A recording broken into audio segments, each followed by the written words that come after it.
Rad bi podal pojasnilo Ministrstva za obrambo v zvezi z nakupom zaščitnih čelad za Slovensko vojsko. Naj na začetku povem, da je nakup zaščitnih čelad Slovenska vojska načrtovala v letu 2012 za dobavo od leta 2013 naprej.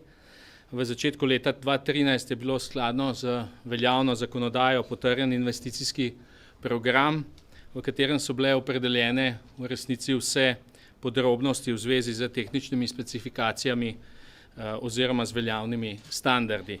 Na podlagi teh aktivnosti je seveda potem Ministrstvo za obrambo junija letos objavilo javno naročilo za nakup zaščitnih čelad za potrebe Slovenske vojske.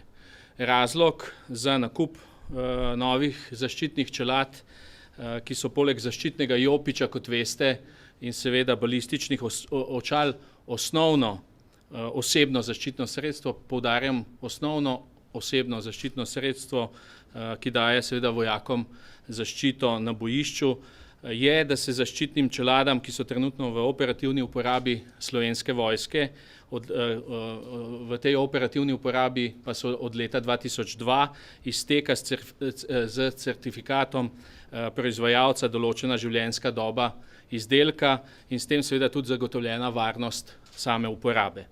In kot veste sami, jaz v bistvu kot prioriteto vedno izpostavljam varnost naših vojakinj in vojakov.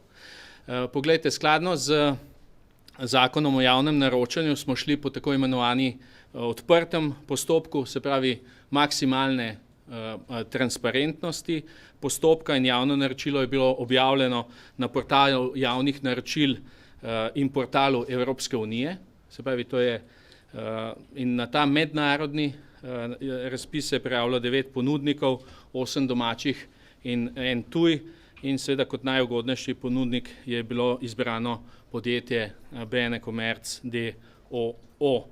Pogodba, in tukaj je seveda to, kar me vsi sprašujete že celo dopoldne, ali smo za to pogodbo oziroma ali je Ministrstvo za obrambo plačalo -1 milijon evrov.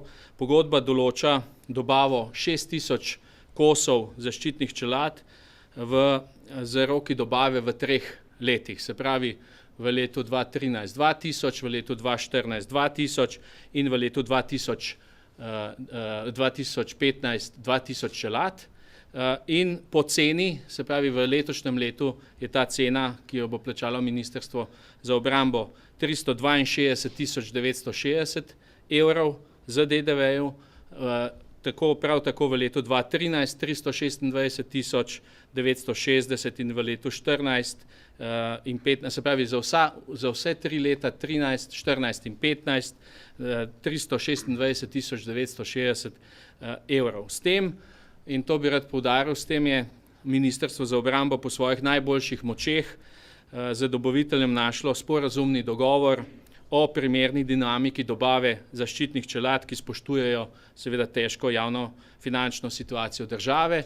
Za podkrepitev bom pa povedal samo 2 podatka oziroma 3, če hočete. Cene čelade po pogodbi, cena ene čelade po pogodbi je 143 evrov brez DDV-ja, oziroma bom v bruto zneskih govoril 163 evrov, kar je malo več kot ena boljša kolesarska čelada.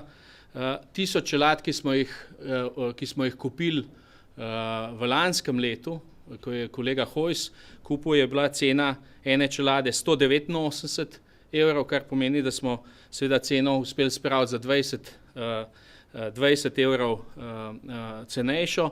Komercialna cena take čelade pa se giblje med 450 in pa 600 evri z DDV-jem. Tako da seveda smo, še enkrat poudarjam, sledili in spoštovali težko javno finančno situacijo. Morate pa razumeti, da seveda že od zgodovine naprej je uniforma, puška in pa čelada osnovno sredstvo vsakega vojaka.